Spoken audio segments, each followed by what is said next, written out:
petits padawans de la cuisine, on se retrouve aujourd'hui pour une nouvelle recette en vidéo et on va réaliser des brioches escargots. Vous allez voir, c'est délicieux.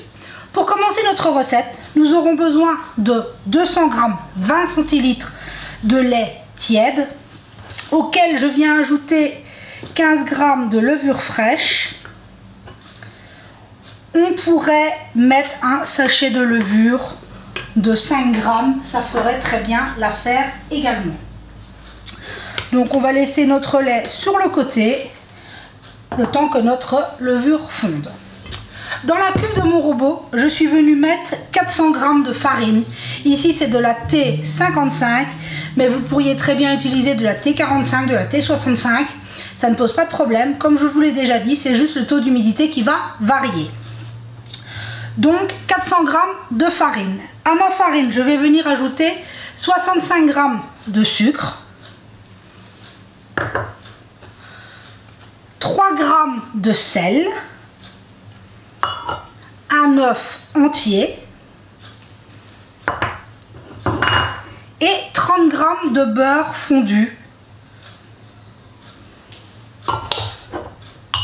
Hop. Et on n'a déjà plus qu'à ajouter notre mélange lait-levure. On m'a posé la question si quand on utilise de la levure sèche, on doit la dissoudre avant aussi. C'est toujours mieux, mais on pourrait l'utiliser, mettre directement son sachet de levure, ce que je fais parfois aussi. Mais quand on peut, c'est toujours mieux de dissoudre sa levure. Donc je vais laisser 2 minutes ma levure et on se retrouve. Voilà, on n'est pas trop mal. Je vais mettre mon lait et ma levure, hop, sur ma farine. Et il ne reste plus qu'à passer au pétrissage. Ici, moi, j'ai un KitchenAid. Maintenant, je pense que vous le savez. Je vais pétrir à la vitesse numéro 2 entre 5 à 10 minutes. C'est le temps qu'il faut pour un bon pétrissage. On peut le faire à la main. On peut le faire dans les robots type Magimix, Thermomix, tout ça. Dans la MAP, la machine à pain. Voilà, il y a plein de façons de pétrir. Mais si vous n'avez pas de robot pâtissier, vous pouvez très bien le pétrir à la main aussi. Donc là, on est parti, excusez-moi, pour le pétrissage, 5 à 10 minutes. Et on se retrouve une fois que la pâte est formée pour vous montrer sa texture. Et voilà, on se retrouve, j'ai pétri ma pâte. On voit qu'on obtient une pâte souple, mais qui ne colle absolument pas. C'est ce qu'on veut obtenir. Elle est souple, mais elle ne colle pas. Ce que j'ai oublié de vous dire, c'est quand on met des œufs dans une pâte, en fonction de si notre œuf est plus petit, plus gros, il faudra parfois un peu plus de farine, un peu moins, enfin un peu plus de farine ou un peu plus d'eau, ici du lait en l'occurrence, mais ça varie un petit peu en fonction de la taille de vos œufs. Donc ne vous inquiétez pas si votre pâte est un peu trop collante. C'est pas grave, vous rajoutez un petit peu de farine, vous pétrissez et vous dosez. C'est vraiment, on veut obtenir une pâte souple mais non collante. Ce n'est pas plus compliqué que ça. Parce qu'il est, bon, j'essaie de vous donner les quantités les plus exactes possibles. Mais c'est vrai que d'une farine à l'autre, d'une marque à l'autre même, c'est parfois un peu plus... Il y a des farines qui boivent plus ou moins, tout simplement. Donc là, maintenant... j'ai filmé ma pâte, on va la laisser pousser. Comme d'habitude, une pâte poussée, on veut qu'elle double de volume. Ça prend 45 minutes, 1 heure, 1 heure et demie, dépendamment s'il fait chaud ou pas chaud, je vous l'ai déjà expliqué. Donc on se retrouve quand notre pâte aura doublé de volume. Voilà mes petits padawans, excusez-moi, j'ai remarqué que quand je vous montrais la pâte levée, que je suis venue la dégazer, que la caméra n'a pas filmé. Donc la pâte a poussé, je l'ai enlevée de mon pot et je l'ai venue la placer sur un peu de farine. Excusez-moi, je ne sais pas pourquoi la caméra a fait n'importe quoi. Donc on va venir fariner un peu notre pâte et on va simplement l'étaler. Donc maintenant, vous savez, hop, on va venir en faire on va essayer de faire un joli plus ou moins rectangle.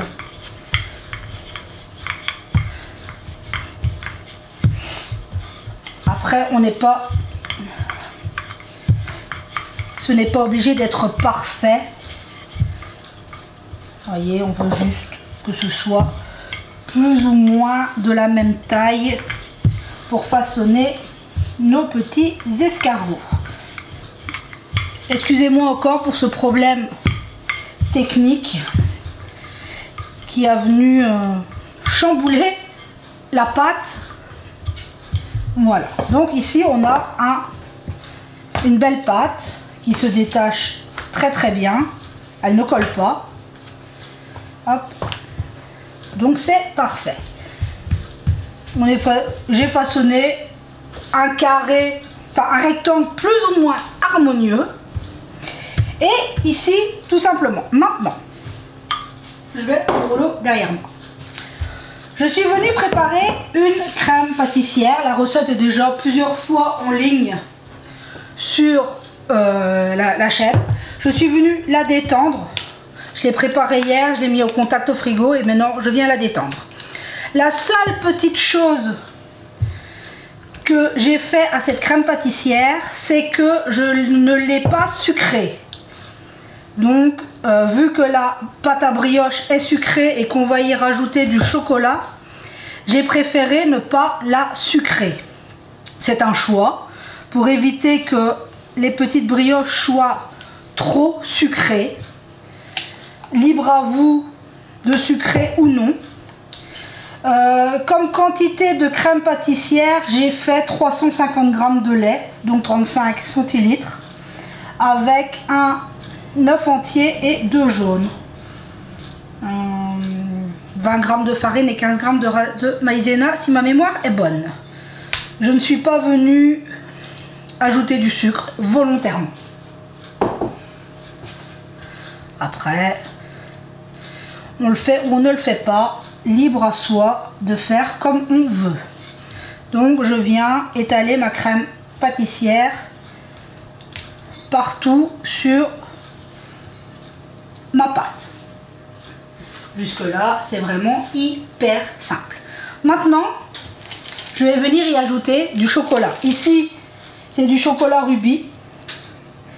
On pourrait y mettre des paillettes, des pépites de chocolat. Moi, je trouve que les pépites de chocolat coûtent horriblement cher. Donc, j'achète du chocolat et je le concasse. Tout simplement. Chocolat noir, chocolat au lait. On peut y mettre le chocolat que l'on veut. Ici, j'ai trouvé du chocolat rubis et j'ai trouvé que ça pourrait être plutôt sympathique à venir mettre dans mes brioches. Excusez-moi, j'ai tout fait tomber. Voilà, comme je vous disais, on peut mettre ce qu'on veut comme chocolat.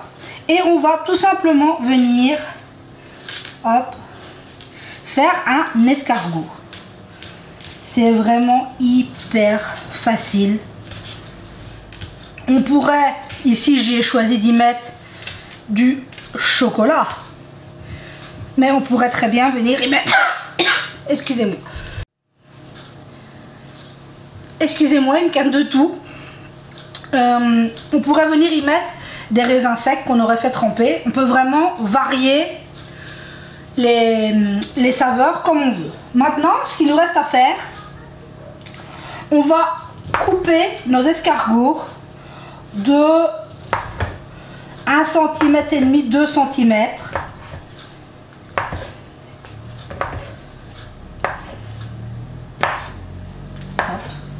Et on ne nous reste plus qu'à venir les mettre, hop, ici, sur la plaque. En coupant bien, c'est mieux. Et hop, on vient placer nos escargots sur la plaque. Hop.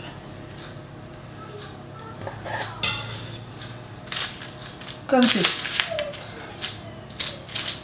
Hop. Donc je vais venir placer tous mes petits escargots et on se retrouve tout de suite après. Et voilà, je suis venue façonner tous mes petits escargots. Maintenant, on peut faire de deux façons. Soit on les laisse comme ça, 1 cm, 2 cm. Ou alors, si on veut vraiment les aplatir, on pourrait fariner notre main et venir les étaler un petit peu.